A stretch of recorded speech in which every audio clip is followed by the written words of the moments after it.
Então, olá, gente, boa noite. Uma alegria estar aqui com vocês. É a segunda vez que eu participo dessa turma de consagração que...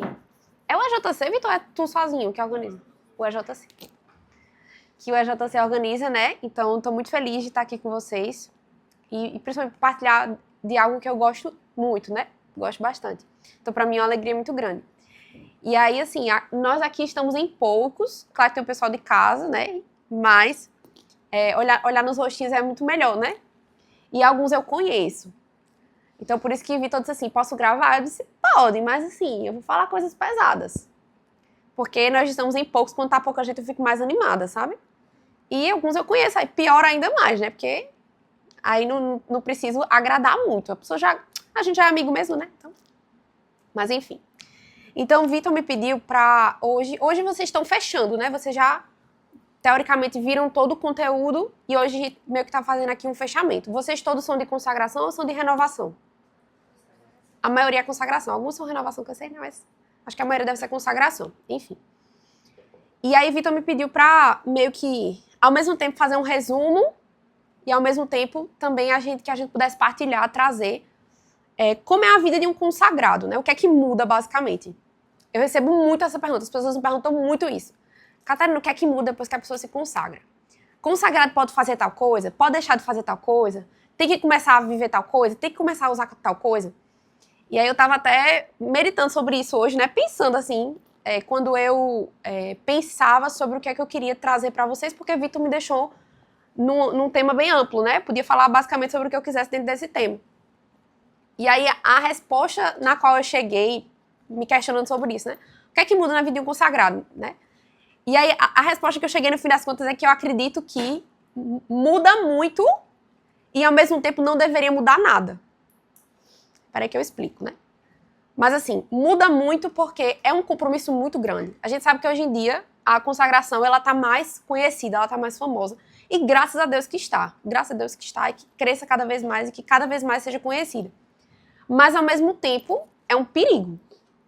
Porque quanto mais as pessoas conhecem, mais as pessoas também banalizam, né? Mais as pessoas acreditam que é uma coisa que todo mundo tem que viver, uma coisa que todo mundo, estágio que todo mundo tem que passar, algo que todo mundo precisa fazer, a consagração. E não é. Não é. A consagração não é uma coisa que todo mundo tem que fazer. A consagração é realmente um chamado. Não é que as pessoas que são chamadas a fazer são especiais, de forma alguma. Os consagrados, na verdade, eles perdem vários privilégios. Espero que vocês estejam conscientes. Mas nós, enquanto consagrados, a gente está aqui fazendo um compromisso, a gente está assumindo uma vida de escravo. E isso precisa ficar muito claro. Nós estamos abrindo mão de muita coisa quando a gente escolhe ser consagrado a Nossa Senhora. Inclusive, São Luís Maria é muito sincero quando ele vai falar sobre isso no tratado. Espero que quando vocês leram e a formação que vocês receberam tenha sido bem sincera, porque é realmente bem sincero. Né? E ele fala, olha, realmente você está ali assumindo um compromisso em que você está dizendo não a muita coisa. Então, de um certo modo, como eu dizia, muda muita coisa, porque a gente assume um compromisso e, enquanto compromissados, é claro que a nossa vida precisa ser diferente. É claro que a nossa vida precisa assumir uma postura diferente, até porque, a partir de agora, nós, muito provavelmente, vamos usar sinais exteriores, né? E tudo que é um apelo exterior exige testemunho, né? Exige testemunho. E eu sempre gosto de falar, quando eu tô falando sobre a questão da cadeia. Ah, então eu não vou usar a cadeia, porque já que eu uso a cadeia, já que eu uso um colar com uma imagem de Nossa Senhora, já que eu uso um anel de terço, aquilo ali vai levar as pessoas a verem que eu sou católica, aquilo dali as pessoas vão exigir mais de mim. O nome disso é covardia, né? O nome disso é covardia. É muito mais fácil eu simplesmente não querer assumir uma postura para poder conseguir errar do que eu assumir uma postura e dizer que eu vou até o fim naquilo. Caindo, mas levantando de novo. É a mesma coisa de um médico que não quer colocar um jaleco porque está com medo de fazer um diagnóstico errado. É a mesma coisa de um professor que está com medo de dar uma aula porque está com medo de ensinar alguma coisa errada. E a gente poderia falar isso em todas as profissões, né? Um engenheiro que não quer assumir uma obra porque está com medo que o prédio que ele fez caia. Pode cair? Pode. Mas ele precisa ir lá, assumir os erros dele e recomeçar. Então, assim, tem esse lado, mas também tem um outro lado, que como eu dizia, né? De que não deveria mudar nada. Porque o que é um consagrado? o que deve ser um consagrado. Para mim, o melhor resumo de um consagrado é que ele deve ser católico. Fim.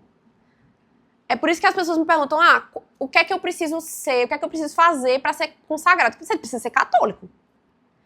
Uma pessoa que é católica e que vive a vida sacramental, que todo católico é exigido a viver, que é chamado, que se exige dele que se viva, essa pessoa pode se consagrar. Então, assim, se a gente busca viver o catolicismo em toda a sua essência, em toda a sua tradicionalidade, em toda a sua beleza, não tem por que a gente procurar nada a mais. A vida sacramental, a vida de oração, a vida de penitência, que um consagrado é chamado a viver, é a mesma vida que todo católico é chamado a viver. Eu até gosto de deixar bem claro, quando eu vou falar sobre isso, da questão de se confessar para poder se consagrar, né? Não é que você precisa se confessar para você se consagrar, você precisa se confessar porque você é católico. Você precisa se confessar porque você precisa comungar e a gente só comunga em estado de graça. Então, a gente vai se confessar porque a gente vai comungar, porque só se consagra quem comunga. Então, assim, mas isso nem deveria ser um lembrete pra gente. Isso deveria ser óbvio. É claro que eu tenho que me confessar. É óbvio que eu preciso me confessar. Sabe? São Luís Maria vai falar várias vezes, né, ao longo do tratado. Precisa abandonar a vida velha, precisa abandonar o mundo, abandonar o pecado. É claro que precisa. Todo católico precisa. Não é porque você é consagrado. Sabe? Ele vai falar do texto, vai falar da vida de oração. É claro que precisa rezar o texto. Nossa Senhora falou isso diversas vezes já. Só que nós, como consagrados, a gente tem um arroxo maior. Porque eu fui lá e fiz um compromisso de sangue com Nossa Senhora. Além de ser católica, isso já bastaria, né? Além de nós sermos católicos, isso já bastaria para a gente ter uma vida de compromisso com Nossa Senhora.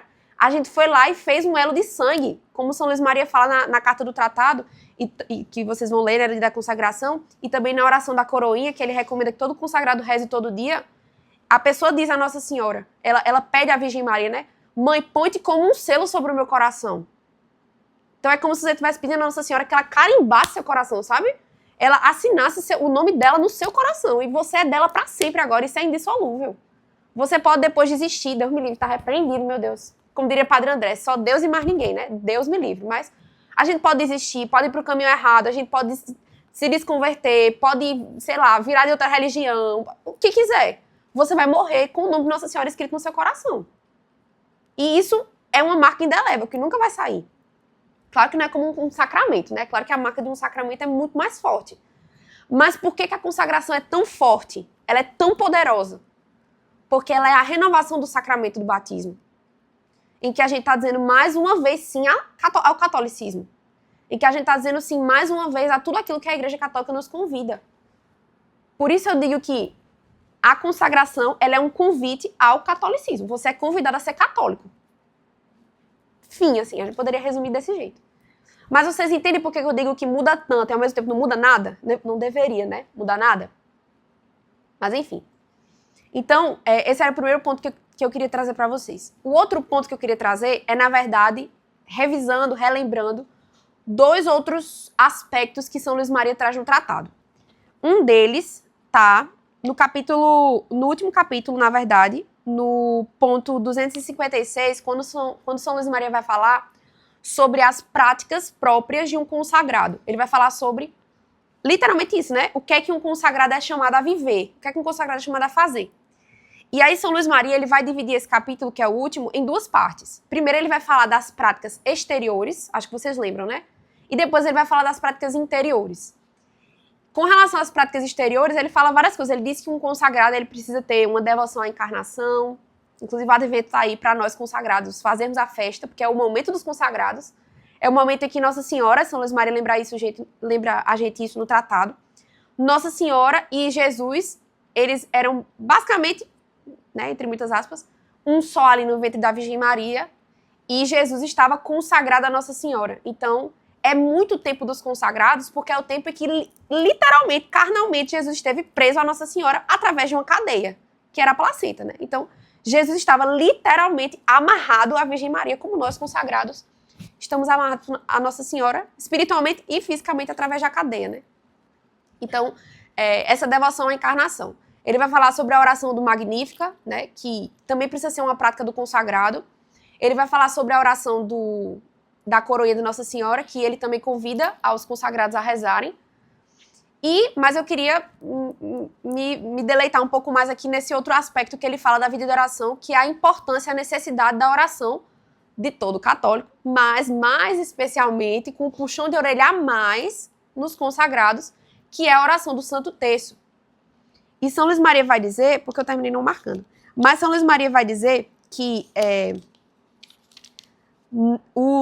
a oração do Santo Terço, ela precisa estar necessariamente, deixa eu ver se eu acho aqui rapidinho, mas eu acho que eu não vou achar não. Precisa estar necessariamente na vida de oração de alguém. Aqui, ó. Rogo-vos instantemente pelo amor que vos... No ponto 254. Rogo-vos instantemente pelo amor que vos consagro em Jesus e Maria, que não vos contenteis de recitar a coroinha da Santíssima Virgem, mas também o vosso terço, e até, se houver tempo, o vosso rosário, todos os dias. E abençoareis na hora da morte o dia e a hora em que me acreditastes. E depois de ter semeado sob as bênçãos de Jesus e de Maria, colherei bênçãos eternas no céu. Agora em agosto, né, o retiro que a gente foi? Agora em agosto a gente foi para um retiro que foi organizado por 2 padres muito santos, sabe? Assim, eles são da obra dos Santos Anjos, de lá de São Paulo, que é onde, assim, somente uma galera fraca faz retiro, tipo Padre Paulo Ricardo, Frei Gilson, eles fazem retiro com esse povo, sabe? Um povo fraco, assim. Você tem até medo de chegar perto, que é... Enfim. E aí um padre que ele tinha 76, 73 anos. Ele tinha mais de 70 anos. Ele é muito humilde, tá? Mas ele tava falando isso pra gente, dando testemunho. Ele disse, gente, eu nunca passei um dia da minha vida sem rezar o terço. Nunca passei um dia da minha vida sem rezar o terço. São 72, 73 anos, sei lá. Sem rezar o terço. Eu não lembro se ele disse terço ou rosário. Acho que ele disse rosário, né? Acho que ele disse rosário. Eu nunca passei um dia da minha vida sem rezar o rosário. Depois de consciente, claro, né? Óbvio. Depois que ele decidiu, ele tomou a decisão, que foi quando ele se consagrou a Nossa Senhora. Quando ele se consagrou a Nossa Senhora, ele prometeu à Virgem Maria que todos os dias da vida dele ele ia rezar o rosário. Aí ele se consagrou com 16 anos, eu acho, e desde então ele nunca tinha passado um dia sem rezar o rosário. Então, assim, isso, pra mim, quando eu ouso pensar em não determinar, meu Deus, mas Padre Bento, que é infinitamente mais ocupado que eu rezou o rosário por 60 anos seguidos. Quem sou eu na minha vida tão orgulhosa para não terminar o rosário, né? Mas eu ainda falho, tá? Como assim? Mas enfim, tentando, né? Mas enfim, então, a gente precisa ter esse compromisso com Nossa Senhora. Nossa Senhora nos pede algo tão pequeno, pegar um terço, que nem precisa, né? Porque a gente tem 10 dedos na mão, tirar meia hora do nosso dia, ou às vezes até no meio de outras atividades, assim, dirigindo, né? Enfim. Se a gente não está disposto a gastar um tempinho com Nossa Senhora, e se ela nos pedir coisas maiores, será que a gente vai dar? Ela nos pede meia hora e a gente não é capaz de dar. Será que se ela pedisse mais a gente ia dar para trás? Então, assim, é por isso que nas Escrituras, nas Sagradas Escrituras diz, né? Se sou fiel no pouco, Deus vai me confiar mais. Porque quando a gente faz pequenos compromissos com Deus, Deus vai nos confiando coisas maiores. Sabe? Então, assim, primeiro, né, com relação a isso dos compromissos, que eu queria trazer pra gente é essa ideia de que precisamos rezar o terço. Espero que isso seja muito claro pra vocês. A gente precisa rezar o terço, sabe?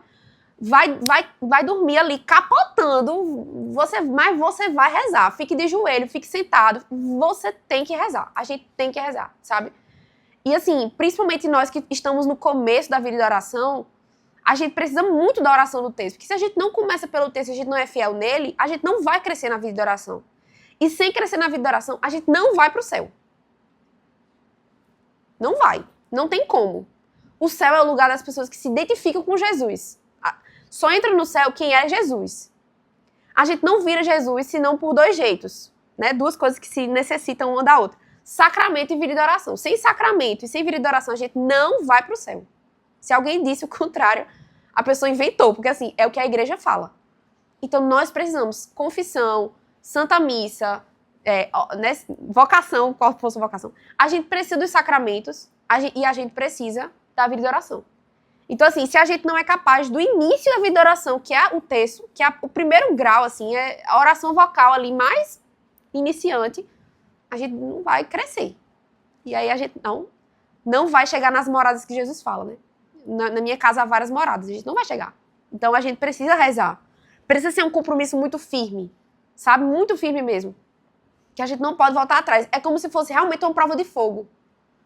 Se a gente não é capaz disso, a gente vira incapaz de várias outras coisas. Porque no próprio Eclesiastes fala também. Se eu começar nas pequenas infidelidades, logo, pouco a pouco, eu vou cair nas grandes. Então a gente pode se achar muito forte. Ah, vou pra missa todo domingo. Ah, talvez até vou pra missa todo dia. Ah, vou pra adoração toda quinta. Ah, eu sou da JC. Ah, eu sou de tal movimento. Eu sou de tal pastoral. Mas se a gente não tem vida de oração, é uma casa construída em cima de areia, assim. Vai se diluir, vai se destruir. Porque em algum momento a gente vai se decepcionar e a gente não vai ter força interior suficiente para permanecer. Primeiro vento que bater, a casa vai cair e depois para reconstruir vai ser muito difícil. Então a gente precisa ter esse compromisso da vida de oração. Como a gente tem disciplina com várias outras coisas. Quando a gente tem um foco, a gente não tenta ir atrás dele. Você tem uma prova da faculdade, você quer passar no vestibular, você não tem uma disciplina, você não tem uma rotina. A gente tem que ter isso também com a vida de oração. Não é tão romântico assim, não. Não é tão, ai, que vontade de rezar. Não, vai ter dia que não vai ter vontade de rezar. E a gente tem que rezar mesmo sem vontade. Porque a nossa alma precisa de oração. Mesmo quando a gente não lembra, mas a gente precisa de oração, né? Então vai ter dia que você vai pela disciplina mesmo. Vira realmente um... É isso que é virtude, né? É algo que se torna hábito. É a bondade que vira hábito pra gente, né? Então, enfim. Então, com relação a esses deveres, eu queria me fixar nesse da questão do texto. Claro, tem todas as outras, mas eu vou me fixar mais no texto, porque além de ser um pedido de São Luís Maria, né, que ele recomenda, um pedido de Nossa Senhora já várias vezes, aqui não tinha tido Fátima ainda, tá? Que foi praticamente 200 anos depois, quando Nossa Senhora deixou extremamente claro o quanto ela amava o texto. E depois em várias outras aparições também, que Berro na África, enfim. Ela falou muito disso. Mas o outro aspecto que eu queria trazer, ainda com relação a isso, das práticas exteriores, né, que São Luís Maria vai citar, é a última prática, que é a mais importante. É a mais importante. Inclusive, é um parágrafo bem pequenininho, mas ela é a mais importante, que está no ponto 256. Sétima prática. Os fiéis servos de Maria devem desprezar, odiar e fugir ao mundo corrompido e servir-se das práticas de desprezo pelo mundo. Todas as outras práticas exteriores, São Luís Maria recomendou. Ele usa verbos tipo assim, recomendo, sugiro, louvo, aconselho. Aí quando chega no sétimo, ele diz, devem desprezar. Os fiéis servos de Maria devem desprezar. Significa que se você não faz isso, você não é um fiel servo de Maria. Você não é um consagrado. Você pode ter uma cadeia no braço, mas você não é, né? Devem desprezar, odiar e fugir do mundo corrompido, servindo-se das práticas de desprezo do mundo. Então a gente pode olhar, e São Luís Maria fala disso do mundo várias vezes, né? Inclusive os 12 primeiros dias, os 12 dias preliminares, são exatamente pra gente se desapegar do mundo, né? Como se a gente conseguisse se desapegar em 12 dias, mas tudo bem. Mas, o que é que acontece? Os místicos da igreja, né? Eles falam, você já deve ter escutado isso, mas só pra revisar. Eles falam que a nossa alma, ela tem 3 inimigos. O mundo, o demônio e nós mesmos. Então a gente luta contra essas 3 coisas, o mundo, o demônio e nós mesmos. O demônio, é óbvio, né? Tá escrito na carta de São Pedro, por exemplo, que o demônio é como um leão que ruge ao nosso redor para tentar nos pegar. Então é tentação mesmo, né? São as tentações que o demônio coloca pra cima da gente pra gente cair. E assim a gente ser infeliz eternamente como ele. Então ele é o que ele quer. Assim como ele foi lá e tentou Eva e tentou Adão e caíram, é isso que ele tenta fazer conosco também. A gente poderia ter uma formação só sobre isso, mas eu vou resumir. Então são as tentações, das quais, obviamente, a gente precisa fugir. O eu somos nós mesmos, né? Quem quer seguir a mim, tome a sua cruz e me siga, né? Renuncie a si mesmo e me siga. Então, Jesus manda a gente renunciar a nós mesmos porque ele sabe que o maior impedimento que a gente tem para ir para o céu, para chegar nele, somos nós. Inclusive, desses 3 inimigos, é o mais difícil de desapegar. Por isso que tem, por exemplo, vocês sabem de histórias de santos, e até pessoas hoje em dia também, que deixam tudo para morar num convento, por exemplo, né? Tipo, Santa Teresinha foi enclausurada, né? Então a gente pode olhar e pensar, então, esse povo saiu do mundo, bom demais, fácil demais buscar a santidade. Ah, não tem um monte de coisa errada que tem aqui fora, né? E por que nem toda freira é santa? Né? Por que nem todo monge é santo? Por que nem todo abade é santo? Porque quando eles chegam lá no convento e se trancam num monastério ou sei lá o quê, começa o pior desafio, que só tem você e você. Você com seus abusos e seus defeitos, né? Então, não tem nem outra pessoa pra botar culpa. Dizer, não, é fulano que me estressa. Esse crânio... Não, só tu mesmo, é só tu que se estressa mesmo, né? Então, assim, o nosso pior inimigo somos nós mesmos. Por isso que a nossa luta todos os dias tem que ser contra nós. Combater nossos vícios, nossos defeitos, nossas más inclinações e parar de amaciar o nosso ego. Parar de se justificar nossos defeitos. Mas é porque eu sou assim, tenho uma personalidade forte. Oxi, aí pronto, agora Jesus que todo o evangelho dele que seja jogado no lixo, porque a rainha da cocada tem que ser adorada e idolatrada, né? Nada de personalidade, meu filho. Aqui tem que quebrar. Aqui tem que quebrar. Tanto é que o homem foi feito do barro, para mostrar que ele pode ser quebrado de novo e reconstruído. E Jesus, como o bom oleiro, pode derreter a gente e refazer, né? Então, assim, nós precisamos lutar contra a gente. Mas o inimigo que São Luís Maria está falando aqui é o primeiro inimigo, que é o mundo. E o mais fácil da gente botar de... assim, Santa Teresa d'Ávila diz que é o primeiro que a gente tem que abandonar. É realmente dali do começo.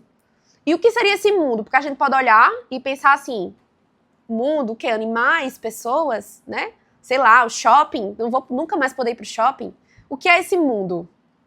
Acho que eu vou abrir uma sessão agora para ficar um negócio mais interativo, que tem um povo meio dormindo. O que é que vocês me dizem sobre o mundo? O que é mundo? Jesus fala no Evangelho. Vocês estão no mundo, mas não são do mundo. E aí, quem me diz? Vitor sabe, que ele tá com a carinha assim. Quero ver se esse povo acerta. Tô brincando. E aí? O que é mundo? O que é mundo?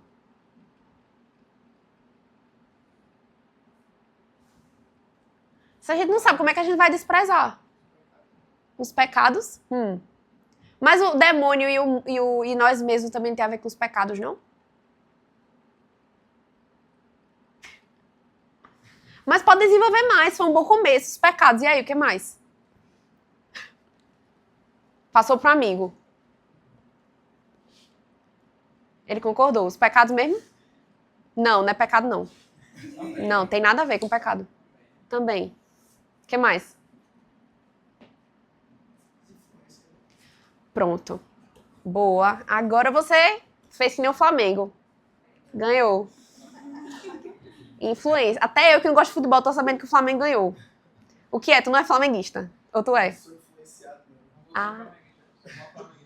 Eita. Gerei atritos. Enfim. Essa palavra é muito boa. Influência.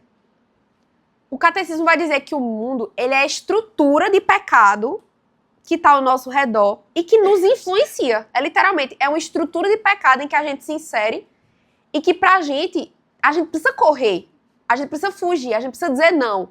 Porque senão a gente vai ser engalobado ali no meio. Sabe? Basicamente é tipo assim, por exemplo, a gente sabe que o aborto é errado, o aborto é pecado, o aborto é absurdo. Mas na faculdade, tá a galera conversando de aborto, ali na rodinha, e direito da mulher, não sei o quê, não sei o quê. E você com medo de ser, assim, trucidado, né? Com você com medo de ser espancado, você fica calado, sei lá, você até concorda. Enfim, é um exemplo bem inglês, assim, só pra gente entender. Isso eu concordei com algo errado, eu me omiti diante de algo que é pecado, por medo de não fazer parte, de não ser aceito, de algum modo, de ser desprezado, né? Então isso é uma influência mundana sobre mim. Eu não consegui resistir ao mundo. Claro que você não vai abrir uma revolução na faculdade, mas assim, a gente também precisa saber defender nossa fé, sabe? A gente também precisa ter estrutura suficiente, estudo suficiente para defender o mínimo, o básico, né? Só que esse exemplo foi um exemplo assim, mais de boa. O problema, sabe o que é? Posso falar, Vitor? Tu vai ficar com raiva de mim? Tu vai ficar com raiva de mim? Posso falar, né? Tá bom. Sabe o que é o problema? É quando a gente se confunde com os mundanos. O problema é quando um católico é a mesma coisa de um mundano. Isso é muito problema. Porque se Jesus olha pra gente no Evangelho de São João e diz assim, eu tirei vocês do mundo e vocês vão ser odiados pelo mundo. O mundo odeia vocês. E a gente é aplaudido pelo mundo, tem alguma coisa errada. Sabe? Quando você tá num meio onde todo mundo é mundano, você faz as mesmas coisas dos mundanos, você vive as mesmas coisas dos mundanos, em nada você é diferente, em nada as pessoas te acham estranho, em nada você é chamado de esquisito, não tá legal. Porque não é isso que Jesus diz no Evangelho. Se a gente é muito aplaudido pelo mundo, significa que a gente tá na mesma direção dele. E Jesus manda a gente ir no contrário. Então tem algo errado. Eu não tô dizendo que a gente tem que ser esquisitão, sei lá, e se isolar da humanidade. Não. Mas, gente, tem coisas que são óbvias. Isso aqui não é questão de consagração, é questão de catolicismo. Eu vou abordar um tópico bem sensível, talvez, mas assim, gente, música, por favor, né? Música. Sabe, a gente escuta, às vezes, músicas e dança músicas, às vezes, que tem pecado explícito. Explícito, assim, óbvio, sabe? É literalmente um ato sexual narrado. Nós que devemos viver a castidade. Nós que é o convite que a igreja faz, é o claro, é o básico de uma vida de santidade, de uma vida de santidade não, pela busca da santidade, né? E aí vocês podem olhar pra mim e dizer, lá vem, discurso, nossa, como ela é santinha, como ela é freirinha, como ela é... Não, sou super pecadora, tenho diversos problemas, diversos pecados e tudo, mas assim, se eu não falar e me cobrar, quem é que vai falar? Sabe, eu não tô falando porque eu sou perfeita, mas eu tô falando porque a gente tem que se lembrar. Isso é uma amizade em Deus. Do mesmo jeito que eu quero que um dia, eu errando, vocês venham e digam, ei, bichinha, tu se liga aí, vis, na vida, que tu se orienta. Então, assim, o que é que a gente é diferente quando a gente tá ali rebolando, descendo até o chão, uma pessoa que diz que odeia Jesus? Mesma coisa, né? Então, assim, quando São Luís Maria fala que a gente tem que fugir, desprezar e odiar o mundo, não é um discurso romântico. É um discurso muito óbvio. O povo vai dizer que é estranho? Vai! E espero que digam. Porque foi isso que disseram dos mártires. E hoje Jesus nos pede muito, infinitamente menos do que um mártir. Quando a gente hoje comete vários contra-testemunhos, assim, de viver realmente uma vida mundana, a gente tá cuspindo nos mártires, porque eles, por muito menos, foram assassinados. Eles, por não quererem pegar uma pedrinha de incenso e colocar num foguinho, eles foram assassinados. Eles, por estarem celebrando uma missa, eles estavam fazendo nada, por estarem celebrando uma missa, eles foram assassinados. Eles, por não dizerem, eu adoro a César, eles foram assassinados. E de modos bem peculiares, né? Não foi um assassinato, tipo assim, deu um tiro. Não, foi assassinato tipo... Eu sempre conto essa história porque eu acho ela muito boa. Santa Águeda, por exemplo, quebraram vários cacos de vidro, jogaram pelo chão e saíram arrastando ela sem roupa. Tanto que ela é a padroeira de todos os problemas de mama. Porque foi formada uma ferida tão grande na mama dela que teve que vir um anjo cicatrizar e tal. Foi um super moído, né? Teve Marta, que inclusive nem nome tem, o pobre. Enfim. Pegaram esse coitado, penduraram ele numa árvore no meio de uma floresta selvagem, colocaram mel dentro dele inteiro, em todos os buracos que ele tinha, colocaram mel e deixaram ele lá, pendurado na árvore, para todos os animais da floresta lá pegarem ele. Então, assim, o que Jesus nos pede é muito menos. Muito menos. É apenas para que a gente dê testemunho. É apenas para que a gente tenha uma vida reta, com a intenção reta, dentro do catolicismo. Jesus não está pedindo para a gente ser um alienígena. Mas ele nos pede, sim, sacrifícios. Porque se a gente faz tudo que todo mundo faz, o mundo não odeia a gente, né? O mundo vai, na verdade, aplaudir a gente, sabe? Carla Cutts, agora há pouco, foi canonizado. Aí o povo, ai, meu Deus, ele era um menino normal. Morreu de tênis da Nike. Menino normal? Ele rezava o rosário todos os dias e dava todo o dinheiro que ele tinha para os pobres. Normal? O menino comungou diariamente desde o primeiro instante que fez a primeira Eucaristia. Normal? Normal sou eu que peco. Esse menino não pecava, não. Pela graça de Deus, claro, mas pelo esforço dele também. Sabe? Pelo esforço dele também. A gente tem que olhar pra Carla Cutts, claro, e pensar, nossa, ele é um rapaz da nossa geração, um menino que fez as mesmas coisas que a gente faz, que tinha computador e não sei o quê. Mas pra que ele usava o computador? O menino criou um site pra divulgar os milagres eucarísticos. O menino brigava com os amigos na escola quando os meninos faziam piada feia. Então, assim, Era o menino da nossa geração? Era, mas ele era muito diferente. Todo mundo sabia que ele era estranho. Todo mundo achava que ele era esquisito. E ainda bem que achava, sabe? E ainda bem que achava. E a gente também tem que ser esquisito nesse aspecto, sabe? Porque se a gente se confunde muito com as pessoas, o que é que vai nos diferenciar? Que sal na terra e luz do mundo é esse? Um sal que parece com qualquer outro tempero. Uma luz que parece com qualquer outra luz. Então, assim, eu peguei esse parágrafo muito pequeno, mas que é muito real. Odiar, desprezar e fugir do mundo. Fugir do mundo. Hoje isso aqui, minha gente, socorro, esse celular é um negócio assim assustador. Leva a gente para lugares terríveis. Leva a gente para assistir, escutar coisas terríveis. E se a gente não pedir a graça de Deus e literalmente fugir, a gente vai pecar.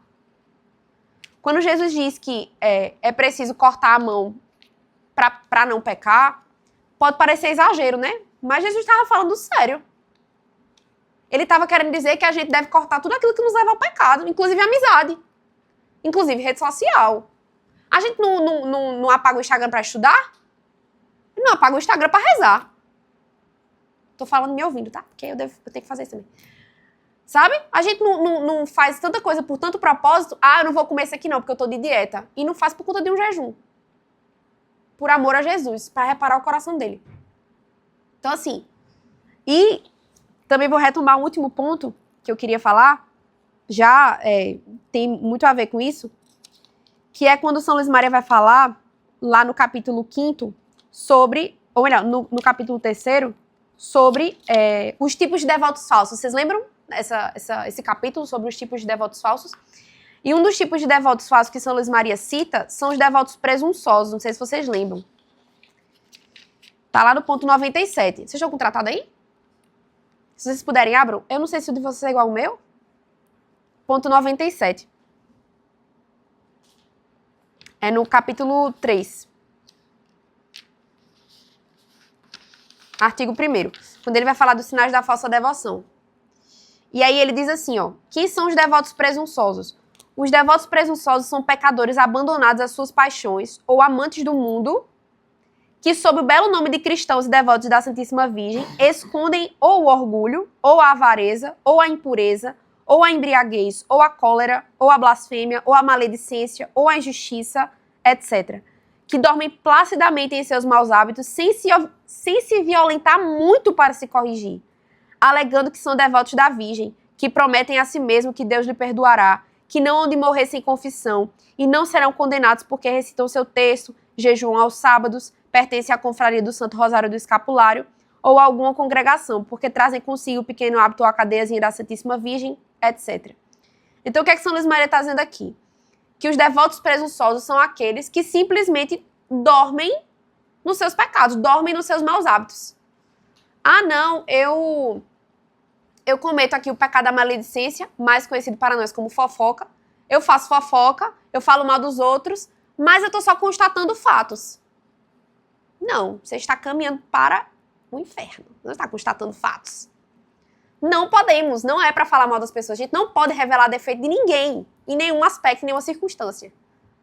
Nem professor, tá? Não pode. Pobre do professor. Não pode. Dizendo que a gente, olha o que São Luís Maria fala, sem se violentar muito para se corrigir. Sem se violentar muito. Sabe o que é se violentar muito? Apagar o Instagram, parar de falar com a pessoa. Ah, aquela pessoa, menino, quando vem falar comigo é só pra falar mal dos outros. Para de falar com ela. Ah, mas é minha mãe. Mãe, para de falar mal das pessoas.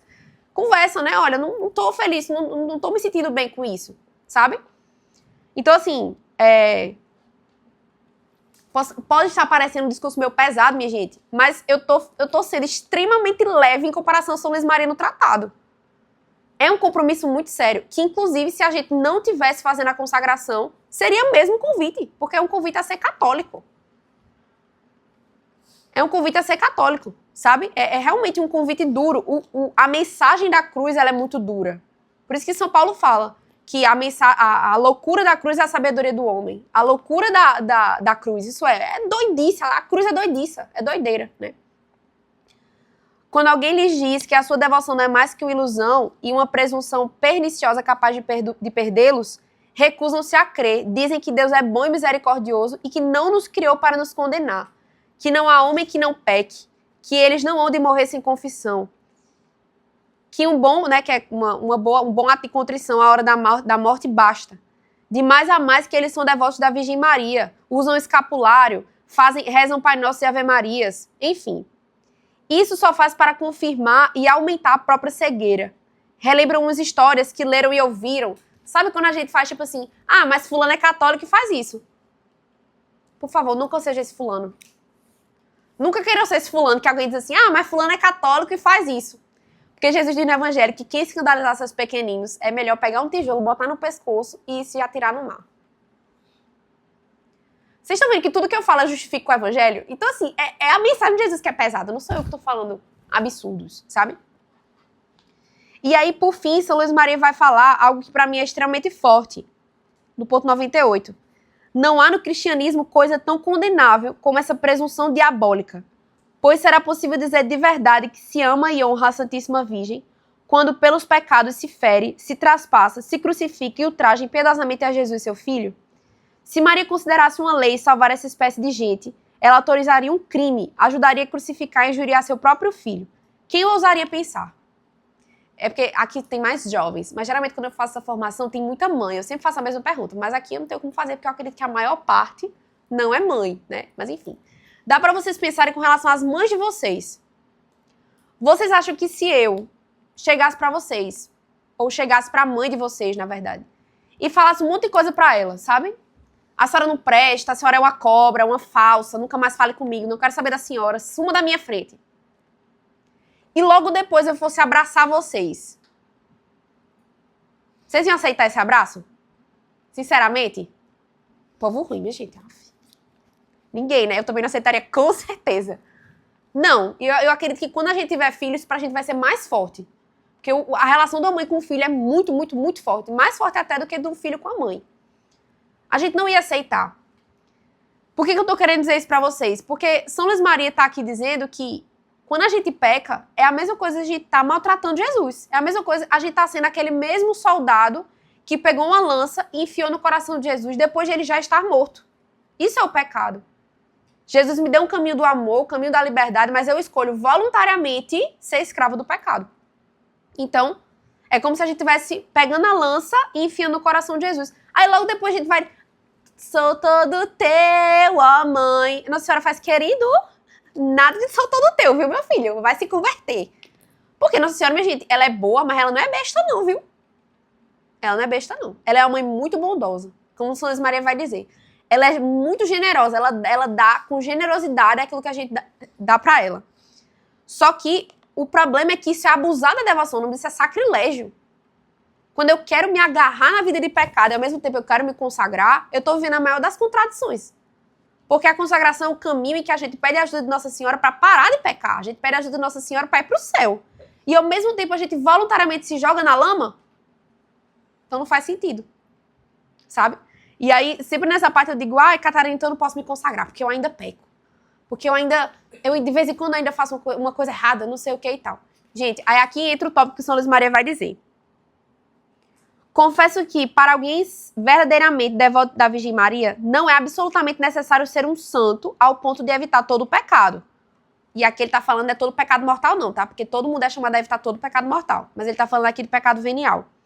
Conquanto seja este o ideal. Mas é preciso, ao menos... Aí vamos lá. Olha o que é que ele diz. Primeiro lugar, está com a resolução sincera de evitar, ao menos, todo o pecado mortal. Então, para se consagrar, precisa evitar. Buscar o máximo que você puder evitar todo o pecado mortal. E eu espero que vocês saibam o que é pecado mortal. Eu espero que vocês saibam quais são os pecados mortais. Mas vou só dar um exemplo, né? Isso tem tudo no catecismo. A gente precisa estudar, mas tem tudo no catecismo. Faltar a missa de domingo sem motivo grave, por exemplo, é pecado mortal, né? Pecado da masturbação, pecado mortal. Todo pecado que seja ferindo a castidade fora do sacramento do matrimônio, né? Que envolva ato sexual fora do casamento do matrimônio, fora do sacramento do matrimônio, é pecado mortal. Então, só um exemplo, né? Então, se eu não estou disposta a abrir mão dessas coisas, a evitar o máximo que eu puder, inclusive fugindo das ocasiões, eu não posso me consagrar. Porque eu estou dizendo que eu quero continuar agarrado na lama. Entende? Eu estou dizendo que eu quero continuar sendo escravo de Satanás, mas quando eu me decido pela consagração, eu estou dizendo que eu quero ser escravo de Nossa Senhora. Então, não faz sentido. Segundo, fazer violência a si mesmo para evitar o pecado. Isso é, eu realmente preciso me retirar de uma situação em que eu veja que eu vou pecar. Sabe? Eu preciso virar o rosto, meninos, né? Eu preciso virar o rosto pra uma menina que passou com a roupa desnecessária, ou sem roupa, né, no caso. Preciso virar o rosto.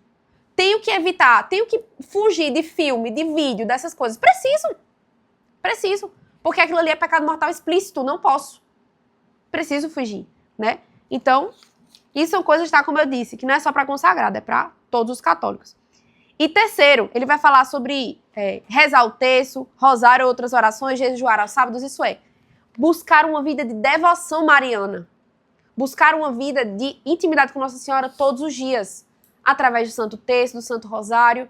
Vocês passarem por uma imagem de Nossa Senhora, fazer uma vênia para ela com sinal de veneração, rezar o ofício da Imaculada Conceição nos sábados, né, o sábado que é o dia próprio de Nossa Senhora.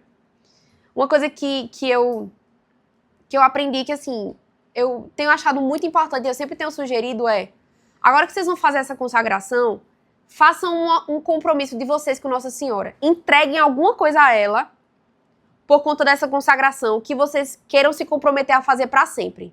Uma coisa simples, mas que vocês queiram fazer para sempre.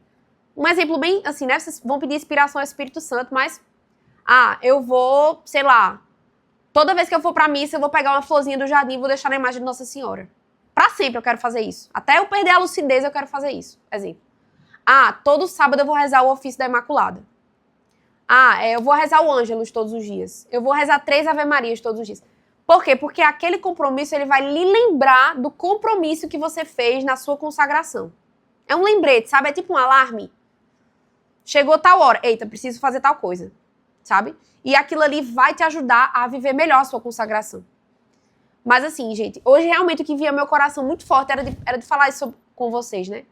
Qual é a principal mudança da vida de uma pessoa que se consagra? É que tudo isso que eu falei sobre pecado, agora você tem mais ajuda. Nossa Senhora vai te ajudar mais. Isso tudo que eu falei pra vocês sobre fugir do pecado, sair das ocasiões de pecado, isso é pra todo católico. Todo católico é chamado. A diferença é que uma pessoa consagrada, ela recebe um auxílio especial da Nossa Senhora. Porque a partir de agora você é todo dela, você entregou tudo a ela, então ela vai querer também te ajudar. Ela vai querer pegar suas intenções e vai tratar como dela.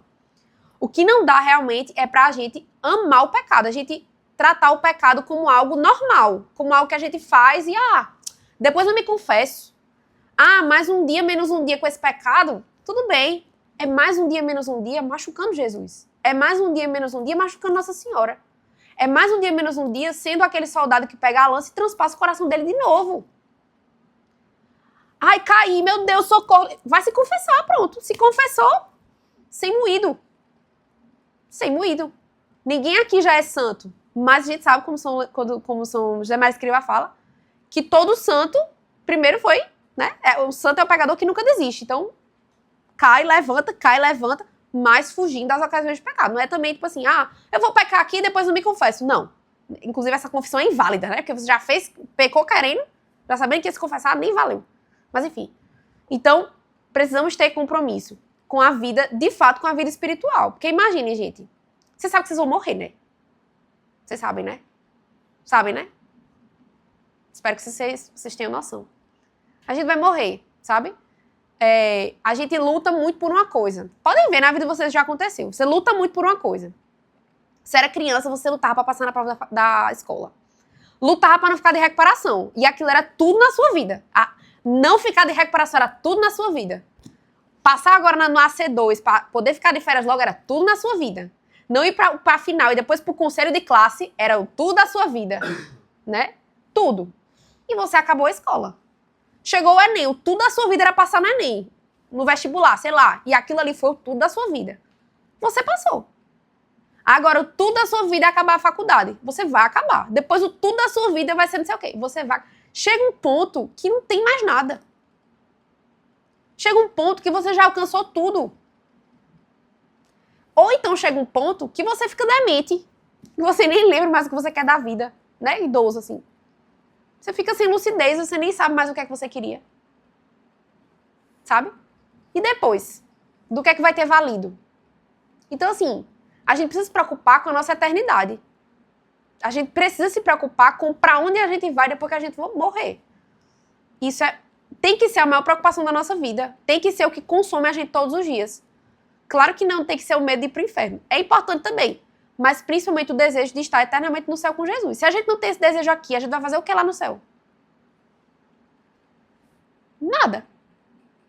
É a própria alma que se leva para longe do céu, porque ela nunca quis aquilo. Temos que pensar no céu, temos que conversar com Jesus o dia todo. Nas coisas simples mesmo, não precisa parar. Eu vou rezar agora. Glória in excelsis Deo. Não, tá lá no dia. Ô, Jesus. Isso aqui, hein? Ô, Jesus, te amo. Me ajuda aqui. Conversando com ele, a nossa vida vai se povoando de céu. A nossa vida vai ficando com cheiro de eternidade, vai tendo gostinho de algo a mais, não só aquilo ali que vai afastando a gente do céu. E quando o tempo apertar, a primeira coisa que você abandona não é o céu, não, por favor? Que a gente é assim, né? Apertou o tempo. Vou rezar não hoje, que eu preciso estudar. Apertou o tempo. Não, vou pra missa hoje não, eu vou amanhã. Não, quando passar essa prova, eu sirvo na igreja. Agora não, eu tô com o tempo apertado.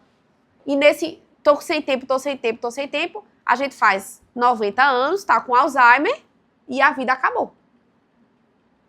Então a gente precisa, né, começar a trabalhar, porque o tempo tá correndo, o tempo tá passando. Espero que eu não tenha assustado vocês. Na verdade, eu espero ter assustado um pouquinho, né, pra ver se a gente se remexe um pouquinho, pra ver se a gente se chacoalha um pouquinho. Mas o maior consolo é saber que agora nós temos alguém que mais do que nós, quer nos levar para o céu. Vocês agora têm uma assessora particular de céu, a pessoa que mais conhece como vai para o céu agora, tá assim com vocês, ó. Tá agarrada literalmente, você não pode mais soltar ela do braço. E ela quer levar a gente para o céu, ela quer encontrar a gente lá, e ela tem essa missão. A missão dela, São Luís Maria fala no tratado, é povoar todos os tronos que uma hora foram povoados pelos demônios, que agora viraram demônios, né? Que antes eram anjos, viraram demônios. Então tem cadeira com força no céu. E Jesus deu essa missão a ela, de colocar cada um de nós naquelas cadeiras. Agora a gente tem que cooperar, né? Que ela também não vai obrigar a gente tem que ajudar ela, né? Então é como São Luís Maria fala nas práticas interiores. Fazer tudo por Maria, com Maria, em Maria e para Maria. Tudo na nossa vida, tudo. E ela vai recompensando. Ela vai se mostrando auxiliadora ao passo que a gente vai pedindo a ajuda dela. Mas para isso é necessário sacrifício, é necessário renúncia, certo? Maratona e Padre Paulo Ricardo. Sejam, assim, a gente maratona tanta coisa, né? As férias agora, maratona sério com força. Maratone os cursos de Padre Paulo Ricardo. Comecem por Segredo de Terezinha, que é maravilhoso. Engenharia da Santidade, Catequese para Adultos. Tem muito filme bom, tem muito curso maravilhoso. Sabe? Aqueles vídeos diários do Instituto Hesed, aqueles vídeos diários de Frei Gilson, começa o dia com aquilo ali.